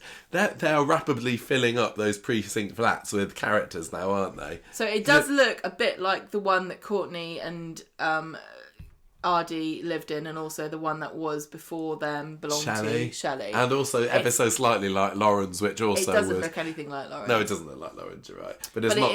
it's not supposed to be the same flat. It is a slightly different layout, although I'm pretty sure it's the same set. Yes, I think it's the same set, just with a few things changed around inside. So This they're is the living flat there. that Cassie delivered the dog food or whatever it was to earlier this year. Do you remember when she was trying to find Is that out? old lady dead now? Apparently so. The lady who was involved with the dog rustling, she was the proxy, wasn't she, for the She's evil... obviously been rumbled. Yeah. So she's obviously done a run. She's probably living in Spain or something now, or a Greek island somewhere, just on the lam. They're going to open a cupboard door and all these dog biscuits are going to come falling out. Yeah. So anyway, they're living there now. What do we think of that? No opinion. No opinion on that storyline. It was just tying up a few loose ends, but it is odd. I suppose it's kind of... It makes perfect sense that a man with a teenage boy would have his own... Like, a man in his, like, mid to late 40s... Yeah.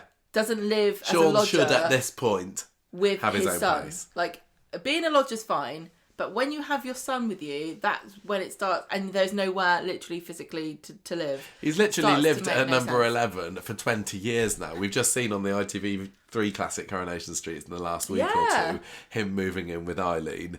And it felt like it should have been a little stopgap then, but it's turned into something more permanent. Now, he is a grown man. He needs his own place. But I hope that this is facilitating a story that could not have been done any other way. I think Corey's got a really bad track record with doing things that feel significant or things that we can tease significance out of, but that turn out to be just... It could just as easily be, let's pack Sean and Dylan away into this house off the street now. Now we don't have to see them again for 6 months. I don't know why they're doing it. No, there's no reason yet why it's convenient for the plot for them to not be at number 11. Unless somebody else has to move in. Maybe Jason's coming back. Oh yeah, maybe. I don't think so. But know. That would be good. Right, so bye, Eliza. As the song goes. On Monday, Yasmin and Stu they've made this made me laugh. I thought they were being really cute and making an actual picnic because she's having a leaving do. So Yasmin and Stu have made menus for her leaving, like it's a little picnic. And I thought they were going to go on the Red Rack and have, a nice Indian food picnic. No, they've just given her a restricted menu to choose from when she has her party in the restaurant that they own. They could literally make her anything off the menu, but they've decided to just give her a very small selection that she's allowed to have. She deserves nothing more than that. Nothing more than a set menu. So Stu, this was weird too. She comes out. Oh, I thought that was quite sweet. But this is is this the first time? No, maybe I have a very vague memory of somebody else coming out having a tattoo done. Comes out of tattoo all nicely, with her tattoo with Eliza, but the Z is the wrong way around because Stu was in a hurry. Now, was the tattoo artist in a hurry? Yeah, you would have thought to maybe ask. Are you sure you want it that way around? Also, if I'm the tattoo artist, I'd say it takes the amount of time that it takes. You being in a rush has got no impact on which way round this letter goes. Poor Bill Fellows, he's going to have that little... I wonder, because David's Tina tattoo is a little rubber stamp, isn't it, that he gets put on him. So I wonder, because this is quite a large tattoo in a fairly prominent place, and he does have to do his sleeves up fairly often because he's a chef. So are we going to be seeing this every time now? I mean, it's nothing compared to Ryan Prescott and his half an hour to an hour getting his acid scar on every single day. He should just have that tattooed on his face. Well, maybe Bill Fellows will just take one and say, you know what, just it makes things easier for you guys. I'll get Eliza with his head spelt written backwards, just to if you keep me on the show.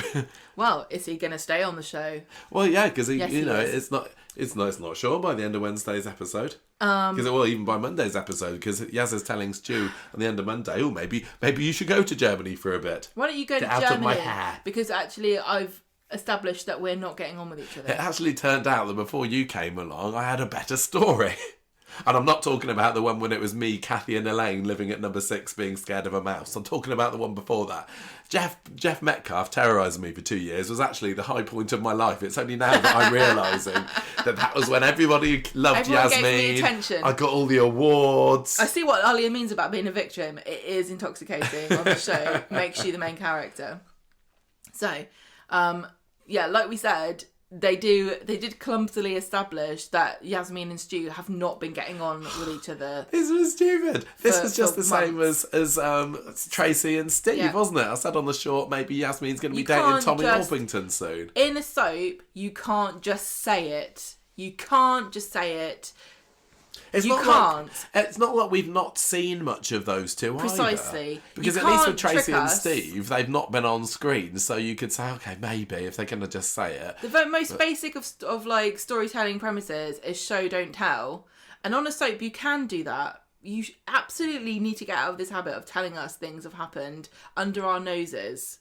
I suppose what they're probably wanting us to think of is, like, was it last summer when Roy and Yasmin were getting close and they went off to the quizzes together and Stu was feeling a bit of a third wheel? But that was so long ago and But it so felt like they resolved insubstantial. Yeah, and it did. It felt like they resolved it. So just to have them announce for plot reasons on Wednesday, oh, we've been going through a bit of hard times. We've been a bit up and down recently, haven't we, me and you, Stu? I'm not sure that, we're that suited to each other. It just came out of nowhere and felt very, very shoehorned in.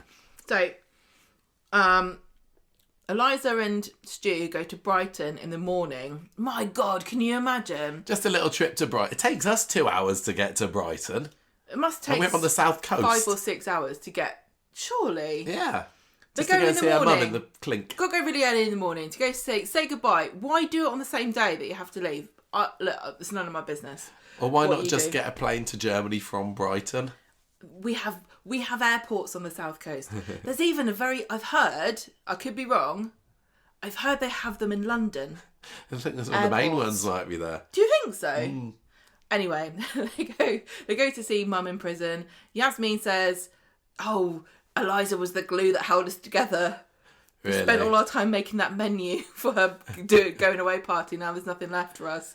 Well, she was probably involved in them getting into a few sticky situations, if that's what she means. So, Eliza's very sad. There was a scene with her and Hope and Eliza, and they're all saying goodbye. And then Stu and Yasmin say, oh, our relationship. And Stu says, I wish it would work out, but if you're not sure, I'll move on. And then... Bye-bye, Stu. And then they all get in the car, and Yasmin says, you'll still be welcome to come back on a clean slate. And he says, oh, that's good. And then they go off in a taxi. That was odd that Yasmin even suggested that, really, because what if he is going to come back eventually and there's a completely clean slate, then what was the point of adding the little drama of even bringing it up just for one episode? Literally, it could have been exactly the same if she hadn't said we're having troubles. Yeah. Yeah, okay, whatever. Final thoughts on Eliza? We're not going to be doing a character profile of her, just in case anyone's holding out for that. I don't think we could, don't even know whether we can manage to fill 15 minutes on that. The funniest thing about Eliza is that Mason totally got away with running her over. Oh yeah, I totally forgot about that. Nobody cares. Nobody investigated it. It's like, we know that he did it, but she's not bothered. Yeah.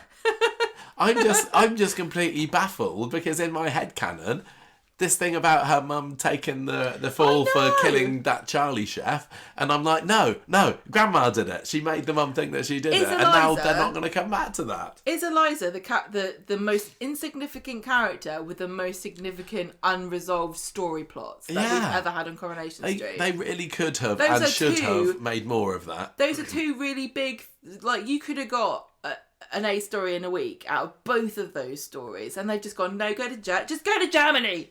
It was, and the fact that she went to Germany before Christmas, came back. I know. What's she done since then? I really like Germany. I'll see you later. Okay, good. Why did you come? What, for the weather? I wasn't expecting her to stay in Germany.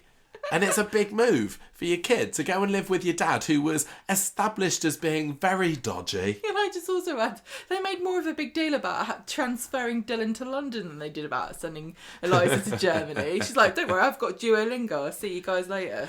Yeah, so she's now living happily ever after in a new country, away from her friends, with her dodgy dad. Who got away from her lovely grandfather, who's possibly the only one that actually cares about her. Hang on. Different country from her mum. Like this poor girl. I want to watch the episodes of Stu and Dom living together in some kind of strange German flat with Eliza, trying to get on. Yeah. Because where is he going to be? I don't know. How is he funding this trip, this extended trip to Germany? This is just utterly bizarre, and it feels.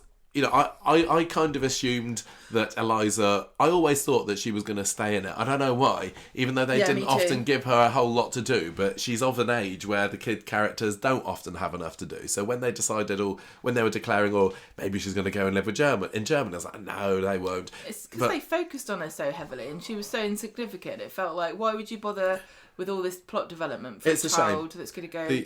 Maybe the actress wants to Yeah, exactly. It could very well be a decision from the actress, and it's like, the character's not that big that we're going to recast you, so off you pop. But I thought that when she came into it, I really liked Eliza, and she was a sensible, intelligent, kind of interesting character. Did she like her chess? I think she definitely was into everybody music. Anywhere near Sam has to have an opinion on chess. Yeah. I thought that they could have done a whole lot more with her, but it turned out that they couldn't sustain having yet another young teen on the street, so off she goes. It's a shame. I enjoyed her friendship with Sam, but Sam didn't care because he's got a new friend this week, hasn't he? Oh yeah, he's got Girl Sam. I didn't even write the name of this character down. As soon as I saw her, I said, "There's Girl Sam." Just Girl Sam. I mean, Sam is a girl's name. Yeah, maybe her name is Sam. Samantha. Yeah. She's a bit of a fox. Do you think he's Samuel? Yeah, probably. And these days, people name their child nicknames, don't they, without giving consideration to the extended forms. Right, so should we... I could never. Should we move on to... Sorry, Eliza. Potential, but oh well, I don't think there's going to be a load of people that are clamouring for you to come back, or will even remember you existed in about a week's time. So harsh. C'est la vie. Or as they say in German... Auf Wiedersehen, Pet. Das Leben. Das ist das Leben? Yeah. Okay. The Institute. On Monday, Leanne said, oh my God, they're still going on about Simon's goddamn stupid idea to take a delivery app and make it extremely limited. Yeah. So Leanne Genius. says, why can we get Deirdre's trust fund to help Simon's business start up? And Ken's like, I don't want to be rude, but it sounds like a crackpot idea. He says, it's for educational purposes only, so maybe if you'd like to learn how to do business. They're going to kind of quite soon run out of children who are of the age who would want to go and do some educational training. Yeah, and it seems odd that Deirdre would have been so specific. Like, is Deirdre the sort of person that would say, you can have all my cash, but only if you go to school with it? I think that was Ken's idea. Oh, Ken's gatekeeping. I think he's putting words in Deirdre's mouth there. Deirdre's like, I don't care what you do with it. Smoke it all away like I did. Probably she's like, I think they should do pottery classes. Yeah. And he's like, yes, educational purposes only. Right, so Simon's a bit down in the flat later. He's telling Nick and Leanne that he needs to maybe rein his ambitions in. I say no, extend them. Beyond Weatherfield. And he says, Peter says I could join him on his boat at some point.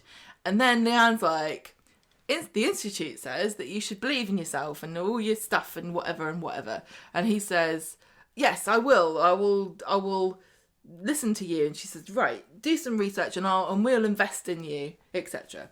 And then Leanne zooms with Rowan later, talking about how she wants to help Simon, but he's not a kid anymore.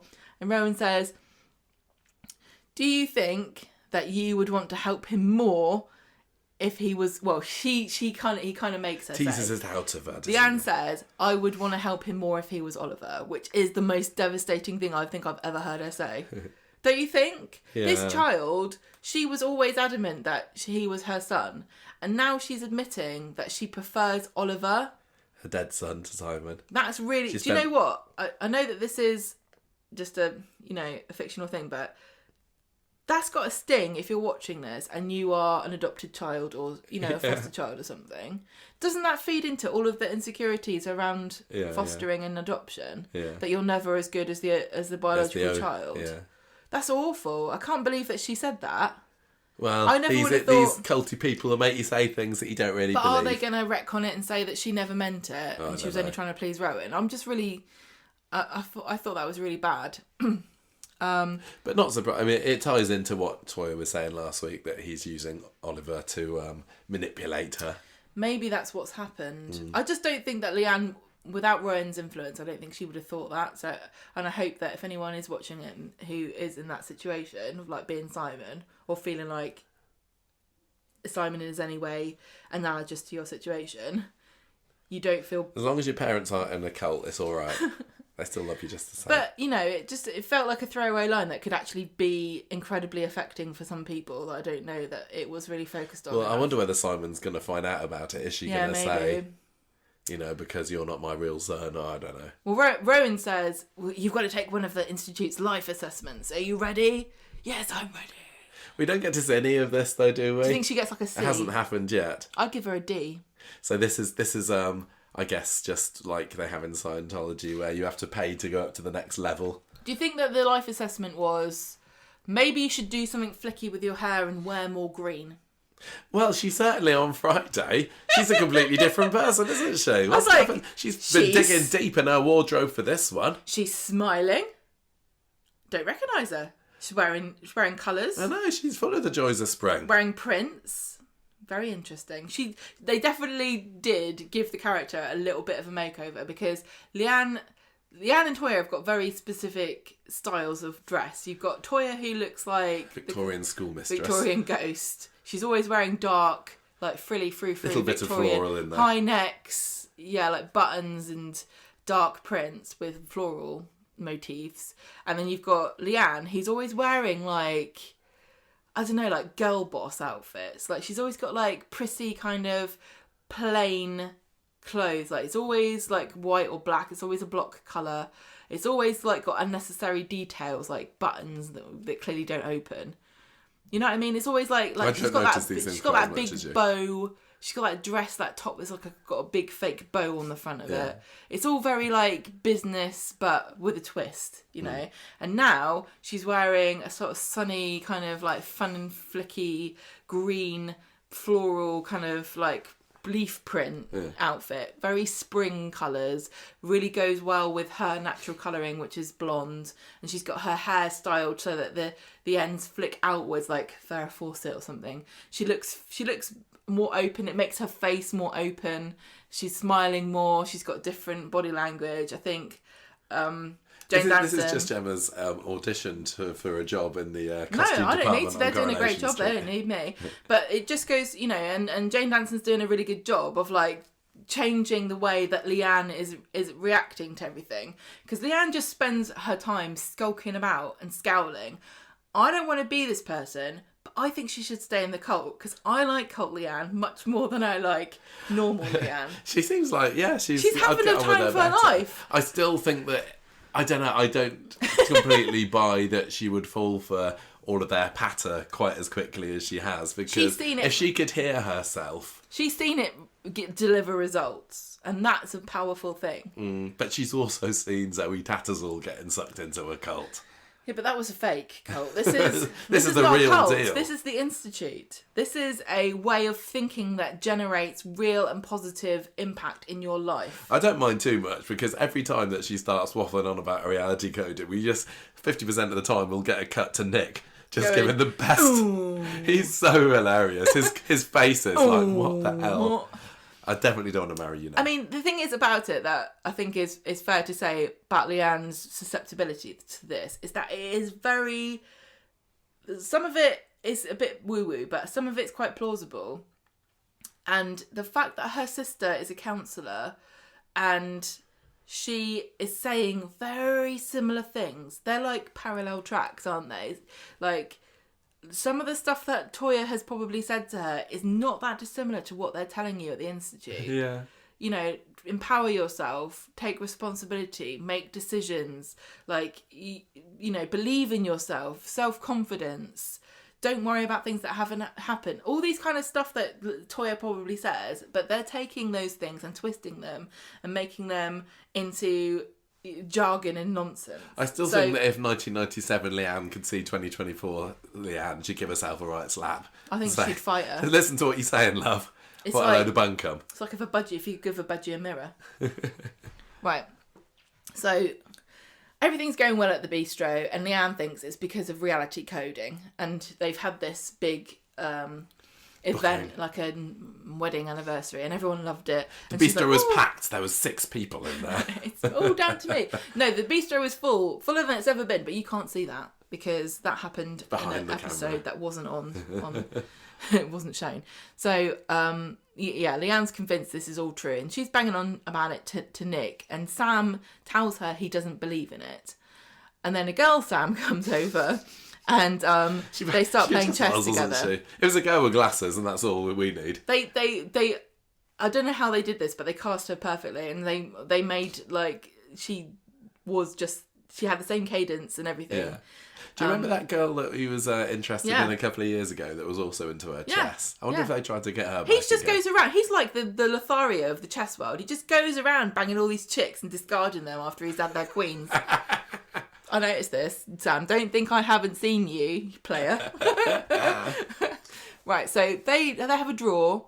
She invites him to join her chess club, and Leanne's like, "Oh, another success for the Institute." That's right, I reality coded Sam getting Getting a hot chick. Hot chess chick. I'm watching this going, Nick and Leanne, you know he's got a girlfriend, don't you? So, like Hope. You know that Hope exists. Yeah. Why are you trying to complicate his little life by getting him a rival? He's like you said, he's a player. He can have two at once, one on each arm. Exactly what he's One like. for chess, one for whatever he gets up to with Hope. I don't know. Still Fires. not completely sure. Yeah, one for fires. Yeah. So Sam's like, okay, if you really think you made this happen, give me some literature to read about this. And when Toya comes home, she finds Sam reading this leaflet. Sam's the devil in the desert here. She's like Sam is the devil to Leanne's Jesus in the desert. Put in temptation in her way. Turn these rocks into bread.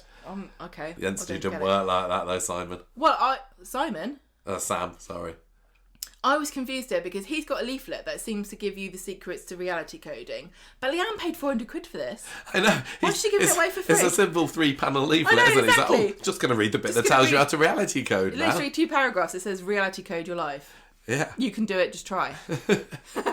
So, Leanne, Toya does not find this like a good idea. She thinks, he's saying, I'm going to use, although I don't believe in this, I'm going to try to see if I can use it, to use the power of my positive thinking to get Roy released. And Toya's like, oh my God, this is bad news because this doesn't work and Sam's going to try it and he's going to be disappointed and he's too fragile. But although maybe Toya should encourage Leanne to try and Get reality Roy free. code Roy out of prison, and then when he doesn't work, maybe the scales will fall from her eyes. No, Leanne's like, I think he did it. I'm not going to help him. So Toya tells Leanne that she does not think that this is a good idea. And she's like, right, Nick? And Nick's like, oh, yes, that's right. I don't agree either. And Leanne says, well, at least he's trying to do something about it. All right, fine. If you don't think it's a good idea, I'll have a word with him. So she speaks to him later and he goes off in a huff going, oh, well, yeah, I thought it was a stupid idea to begin with. Of course you can't control your mind, the world with your mind. And this puts Leanne out of joint, her nose out of joint a little bit. And Toya also has a dig about it. And Leanne is just kind of mad that nobody believes her and she's feeling a bit isolated. Yeah, so the weekends with, once again, the Battersby sisters at loggerheads over Leanne's nutty new club. But Toya and Nick are doing Rowan's work for him, and this is how cults work, because they are isolating Leanne and kind of like making her feel like she can't talk to them. Like now she's not going to talk to them about Institute things. And this is where Rowan can get his swoop claws in there in and say, start come with me. seeding ever more complicated and problematic ideas in her head, because now he knows that she's not going to tell Nick and Toya about it. And this has been completely organic on her, you know, Leanne's going to think this is completely organic because she's the one that's decided not to share this with Nick and Toya, but actually it's all part of the manipulation of how this system works to alienate you from your support system. But Rowan's in America now. How can he help it? Hope he's back soon.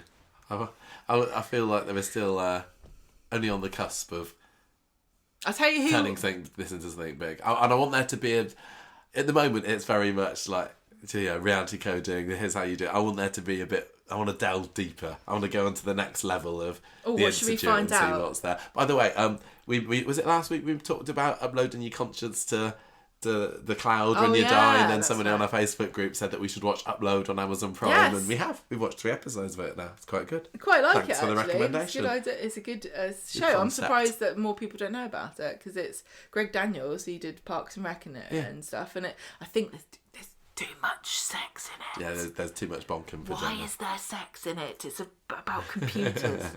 Everyone knows nerds don't have sex. Right. That ends the street talk for this podcast. Well, just about. Of course, we need to rate it because we're running late. We're not going to do anything else. There's not been a whole lot of news. We have already spoiled the fact that Kieran Griffiths has got married, but there wasn't much else going on.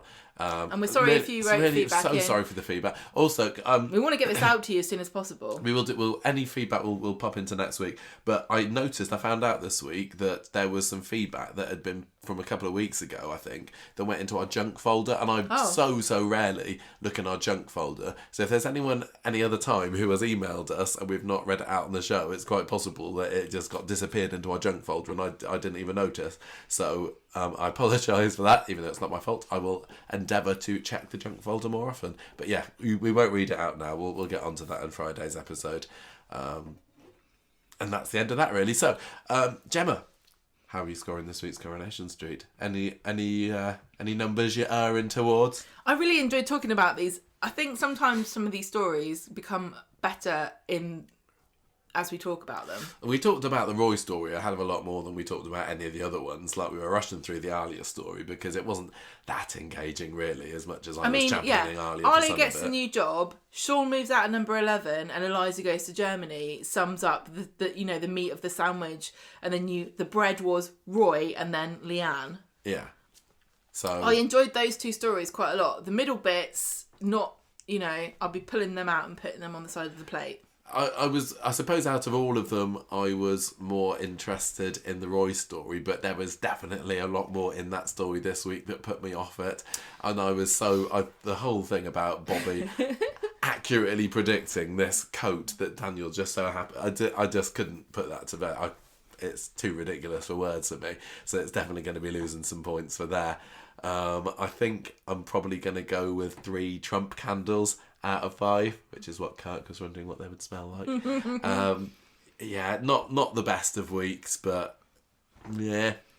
Maybe part of it was just because I was sick. When we came back from the Isle of Wight yesterday, we waited a little bit until we watched Fridays, but because I was feeling so rotten and rubbish, and I was just like, ugh. And so I think part of what I thought about Friday's episode, which was not great, comes down to the fact that I'm a bit poorly at the moment. But well, I'm surprised that's the way it is. Das Leben, which is why I'm going to give it dry out of fumph. Oh, dry out of fumph. Yeah. What about you? I am surprised you've managed to hold up as well as you have done, because you've just been like a slug the rest of the time. Well, what can I say? Coronation Street gives me life. Well, look, are you going to go to bed after this? No. Yes. I don't know, maybe. I'm not going to have a late night tonight. You haven't slept very well for days. I've not slept well for days, this is true. And you're tired and you're... Gemma just wants to party on down without me. Yeah, that's true. Invite our man round who missed her while we're on the Isle of Wight. What's your score? 3.5 reality coded squirrels, because I actually did manifest them for us. Did you? I reality did. coded the red squirrel? That's so kind of you. I was like, I need to reprogram the universe to get some pixels together in the shape of a red squirrel for Michael. I love you. Thank you very much. Oh, you're welcome. Character of the week. Oh, who could it be? I think Leanne. I think Colt Leanne is my favourite version of Do you Leanne. reckon? Yes. I still prefer classic 97 skank Leanne, to be honest. She's got so many great eras. She's like Taylor Swift. Yeah, she is. Or Madonna, yeah. I might give this week's character of the week to Dee Dee, because she did her best. I think she fought the good fight for Roy. Carla was mean. Carla was horrible to her. She was taking on Joel's burdens as well. Yeah, she may have forgotten that he needed to go and see his little daughter Maeve. But I enjoyed Dee Dee. Oh, apparently I read that when Shanique was filming those scenes, and I don't know any more details than this, I don't ask, she was on crutches. She did her leg in. And you couldn't tell from watching it, could you? Acting. That's it. She was doing some good acting.